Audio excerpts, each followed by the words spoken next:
রাঙামাটিতে iconic cricket টুর্নামেন্টের জমজমাট ফাইনাল।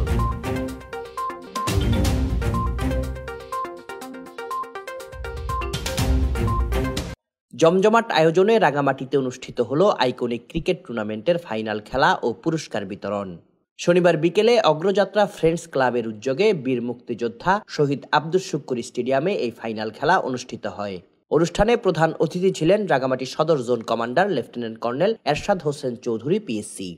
আইকনিক টুর্নামেন্ট আয়োজক কমিটির সভাপতি মোহাম্মদ সালাউদ্দিনের সভাপতিত্বে রাঙামাটি সড়ক বিভাগের নির্বাহী প্রকৌশলী সবুজ চাকমা, জেলা ক্রীড়া সংস্থার সাবেক অতিরিক্ত সাধারণ সম্পাদক ও আহ্বায়ক ক্রিকেট উপপরিষদ আবু সাদাত মোহাম্মদ সায়েম, যুবদল নেতা মোহাম্মদ শুক্কুর সহ অন্যান্যরা উপস্থিত ছিলেন। ফাইনাল খেলায় প্রথমে ব্যাট করে 132 রান সংগ্রহ করে ফ্রেন্ডস 22, 133 রান তাড়া করতে মাঠে নেমে 113 রান সংগ্রহ করে কলেজ গেট কিংস। এতে করে 19 রানের জয় নিয়ে চ্যাম্পিয়ন হওয়ার গৌরব অর্জন করে ফ্রেন্ডস 22।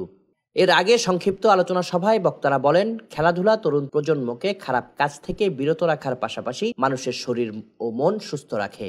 দীর্ঘদিন পর হলেও রাঙামাটির রিজার্ভ বাজারের বীর মুক্তিযোদ্ধা শহীদ আব্দুস শুক্কুর স্টেডিয়ামে স্থানীয় খেলাপ্রিয় জনসাধারণের সরব উপস্থিতিতে ক্রিকেট টুর্নামেন্টের আয়োজন অত্রাঞ্চলের তরুণ প্রজন্মের মধ্যে উৎসবের আমেজ তৈরি করেছে। Desk report, CST TV।